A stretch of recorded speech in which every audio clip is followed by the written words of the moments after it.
É muito comum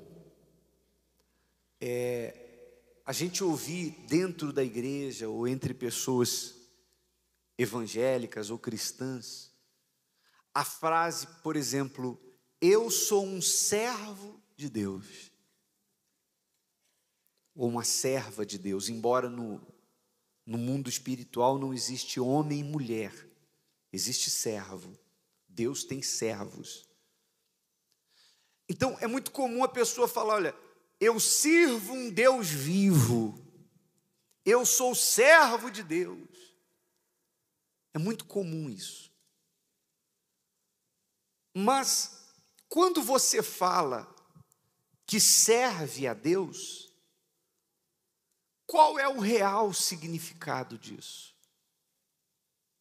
O que significa servir a Deus de fato e de verdade? Porque se Deus tem tantos servos, quanto se fala por aí, de acordo com o que as pessoas falam, era para a gente ter muito mais testemunhos positivos do Evangelho no mundo. Mas a gente vê pessoas dizendo, eu sirvo a Deus, ou eu sirvo um Deus vivo, eu sou servo de Deus, mas a pessoa vive uma vida debaixo dos açoites do diabo. Uma vida que não traduz, que não representa a grandeza do Deus que nós servimos.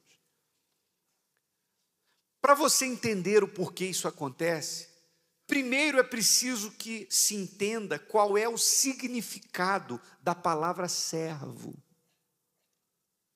E para isso nós vamos ao dicionário. O que o dicionário explica acerca do significado da palavra servo? O dicionário diz assim, ó, servo, significado de servo, substantivo masculino, quem não é livre. Quem não é o quê? Então, servo não é livre. Ou foi privado de sua liberdade.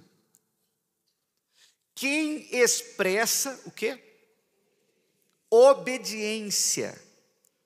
Quem obedece ou serve alguém, 2 pontos, servo de Deus. Numa sociedade feudal, quem pertencia a um senhor sem ser escravo?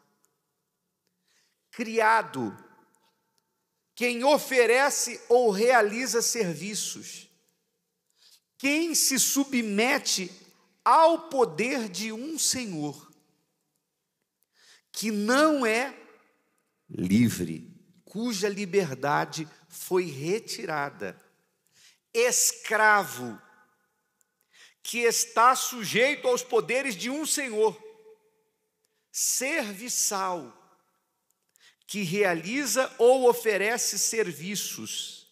Etimologia, origem da palavra servo, do latim servus. Sinônimo de servo. Servo é sinônimo de escravo, criado, lacaio. Antônimos de servo, quer dizer, o contrário de servo. Servo é o contrário de livre. Então, ser servo é pertencer a alguém. É ter alguém como seu dono, de maneira que se viva inteiramente para fazer a vontade de quem é o seu dono, de quem é seu Senhor. Então aí está a explicação e o porquê há tantas pessoas que falam que servem a Deus e, no entanto, você olha para a vida delas e você não vê Deus. Elas estão dizendo que servem a Deus, conhecem a Bíblia, frequentam uma denominação, uma igreja, mas vivem uma vida nos limites da derrota, da dor, do sofrimento. Estão debaixo do chicote do diabo. Por quê?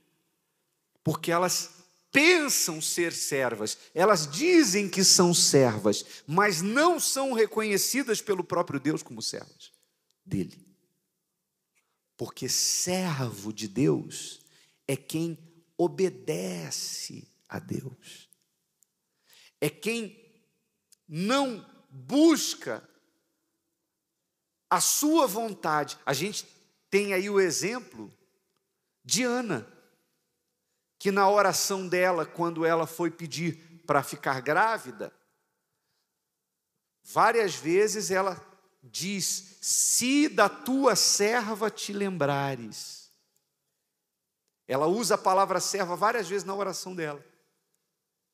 E deres um filho. Aí ela diz que o filho será do Senhor.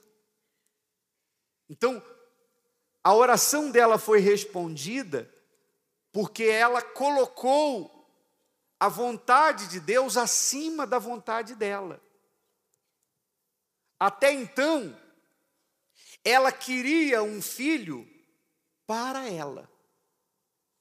Ela queria ganhar o bebê e ter o filho só para ela. Quando ela fez uma oração e ela colocou o desejo de Deus, a glória de Deus, acima da vontade dela, a oração foi respondida. Porque agora ela teria o filho, mas ela entregaria para Deus. E ele seria usado por Deus. Como foi? Foi um dos maiores profetas da história de Israel, o profeta Samuel. Então, quando uma pessoa serve a Deus de fato e de verdade, a prioridade não são os interesses dela, mas a prioridade é servir a Deus, é a glória de Deus. Você quer ver um exemplo bíblico disso, uma prova bíblica disso? Foi na libertação do povo de Israel da escravidão do Egito. O povo de Israel, até então, pertencia a Faraó.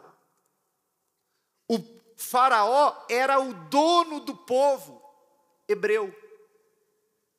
Quem assistiu a novela Os 10 Mandamentos vai com certeza entender melhor o que eu estou falando. Quem já assistiu o filme, por exemplo, e quem leu a Bíblia. Porque o povo não tinha vontade própria. O povo de Israel vivia para fazer cidades, construir obras, fazer obras para Faraó. Eles não tinham direitos, eles não tinham férias, eles não tinham nada. Eles viviam para servir a Faraó. Então Deus enviou Moisés para acabar com esse jugo, acabar com essa escravidão e tirar o povo de Israel das mãos de Faraó, de debaixo do chicote de Faraó. Mas qual era o objetivo de Deus? Será que era Moisés vai lá, tira, eles saem do Egito e aí Deus fala: pronto, vocês estão tudo livres agora a vida é de vocês, agora vocês fazem o que der na telha, vocês estão livres, tchau pessoal, eu vou voltar para o céu e vocês se viram aí. Foi assim? Esse foi o plano de Deus para libertar Israel? Não. Olha o que Deus falou, o que diz a Bíblia. Êxodo capítulo 7, versículo 14. Êxodo 7, versículo 14 diz assim: então disse o Senhor a Moisés: o coração de Faraó está endurecido, recusa deixar ir o povo. Vai pela manhã a Faraó, eis que ele sairá às águas, põe-te em frente dele na beira do rio, e tomarás em tua mão a vara que se tornou em cobra, e lhe dirás, aqui que é o versículo mais importante, e lhe dirás: o Senhor Deus dos Hebreus me tem enviado a ti, dizendo: deixa ir o meu povo, para o quê? Que me sirva no deserto, porém eis que até agora não tens ouvido.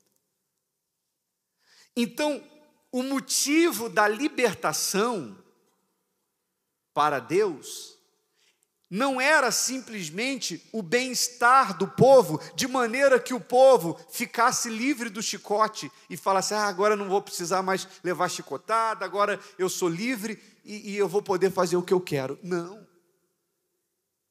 Era sair do domínio de Faraó e passar para o domínio de Deus. Eles iriam servir a Deus. Lá no Egito, eles tinham as leis do Egito. Eles tinham que se submeter a Faraó. Uma vez que o povo saísse do Egito, como saiu, e chegou diante do Sinai, então agora Deus quis dizer o seguinte: vocês são meus. Vocês eram de Faraó, eu tirei vocês de Faraó, vocês agora são meus. Então agora eu vou dizer para vocês o que pode e o que não pode. E como é que vocês vão viver? Eles deixaram de ser servos de Faraó e passaram a ser servos de Deus.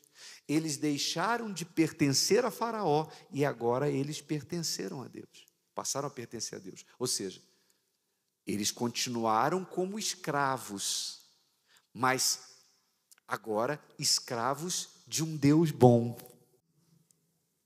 Abra aí a Bíblia. Romanos capítulo 6, versículo 15 diz assim, Paulo diz assim aos romanos: pois que pecaremos porque não estamos debaixo da lei, mas debaixo da graça? De modo nenhum. Porque tem muita gente que diz assim: eu estou na graça, então na graça eu posso pecar, eu posso fazer o que eu quiser, uma vez salvo, salvo para sempre. Então Paulo fala: pecaremos porque estamos debaixo da graça, não estamos na lei? De modo nenhum. Não sabeis vós que a quem vos apresentardes por servos para lhe obedecer, sois servos daquele a quem obedeceis? Ou do pecado para a morte, ou da obediência para a justiça. Então, não adianta a pessoa achar que porque está na graça, ela pode fazer o que ela quiser, porque ela está na graça, ela está salva. Não! Porque a quem você obedecer, a esse você pertence. Se você frequenta a igreja ou não frequenta, não importa. Mas se você vive de acordo com o mundo, se você imita o mundo, se você obedece à voz do pecado, se você vive na indisciplina, na desobediência, então você pode ter Bíblia, pode ter descido as águas, você pode ter tantos anos de igreja quanto for, você pertence ao diabo, porque obedece a ele. Quem está me entendendo? Eu obedeço ou eu pertenço a quem eu sirvo, a quem eu obedeço. E para finalizar, Filipenses capítulo 2, versículo 7. Mas fez a si mesmo de nenhuma reputação, falando de Jesus, né? Tomando a forma de quê? De servo, fazendo-se semelhante aos homens, e achado na forma de homem, humilhou-se a si mesmo, quer dizer, se esvaziou, né?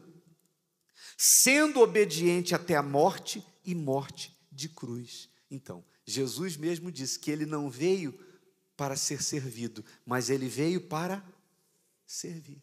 Jesus foi o maior servo, porque ele não fez a vontade dele, ele fez a vontade de Deus.